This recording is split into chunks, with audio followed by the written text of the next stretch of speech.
Kung merong aakap sa'yo dito, bakit sila papayag sa May asawa ka ba, Bert? Meron na po. Meron. Meron na. Ay, hindi ka katulad ni Louie. Oo. Diba? Okay, so, gaano ka nakatagal na nagta-tricycle driving? Mga 12 years na po. 12 years. Tagal na rin, ha? Ano ang kaligayahan na nakukuha mo sa pagta-tricycle driver bukod sa kumikita ka dyan? Masaya po. Nakapagkatid ng mga Ng mga pasahero. Oh. masaya kapag Serbisyo. nahahatid mo sila. Po. Sa kita. Eh paano pag may mga minsan mayroong parang may mga pasaherong may init ang ulo, suplado. Aburido. Pasaway. Oo. Okay lang po. Tapos sumisigaw, "Mano sa kanto lang!" Eh, sagot ko po. Okay lang po. Ay, hindi ka nagagalit. Hindi po. Hindi mo pinapatulan yung mga yun. Hindi po kasi ma-stress ka lang. Oo. Ay, Mukhang mabait to si Bert. Mukhang kahit takawan mo ng tricycle, di magagalit. wag naman. Oo. May nailibre na ba kayo sa pagka-tricycle? Sasakay nyo, may nailibre na kayo? Meron din po. Sino-sino yung mga yan? Eh, kung minsan yung mga matanda, walang pera. Wala akong Hinahatid pera nyo na lang po. Yakid ko na lang. Okay po. Bait naman. Ang bait ni Kuya Bert. Kunyari, ang tricycle mo, halos puno na, pero may espasyo pa para sa isang pasahero. Pero may pumapara sa'yo. Isang senior citizen, isang babaeng buntis, isang may kapansanan, at isang batang 2 months pa lang. 2 months na pumapara na? Isa? Baka hindi bata yun. Ano yun? Baka tiyanak yun. Malay mo naman. Iba na ang mga bata ngayon. Iba silang mga kakayahan nila eh. Yes. Diba? Mas Para gawa silang ganun, mga no? genius eh. Sinong isasakay mo?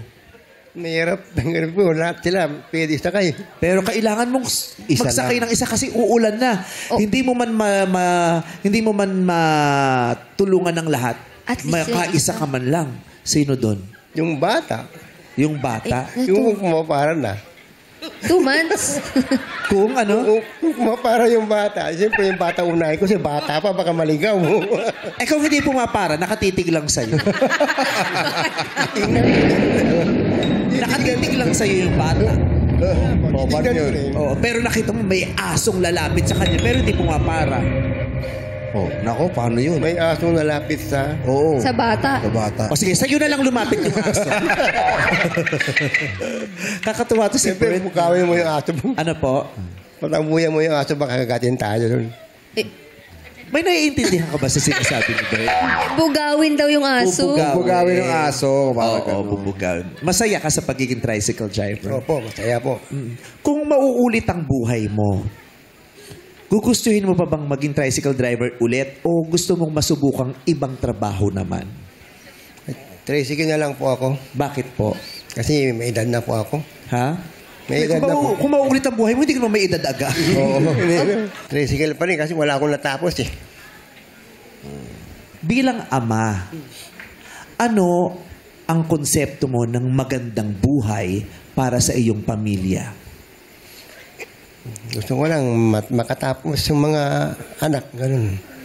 Makatapos ng hugasin? Ano? Hindi po, pag-aaral. Pag-aaral. Yun ang masayang buhay para sa Masayang bilang buhay. ama. Pag nakita mong natapos sila. Natapos na po. Gusto ko itanong, ano pong gusto nyong trabaho ng mga anak nyo pag nakatapos sila ng Hindi, nakatapos na po. Oy, ano pong nakatapos trabaho na? nila? Isa lang po yung anak ko. Pag nakatapos po Tapos siya. na po siya. Nakatapos na siya. So okay na tayo doon. Kahit hindi magtrabaho, ang mahalaga nakatapos na siya. Nakatapos na po. Masaya ka na doon, kuya, na hindi nagtatrabaho pero tapos mag-aral. Okay yun. Masaya na po ako nakatapos na siya. Ano po bang kurso niya? IT po. Tawa-tawa? IT. Bakit tawang-tawa ka? Si Jake, ito si Jake, tawang-tawa. Oo, ba't tawang-tawa ka?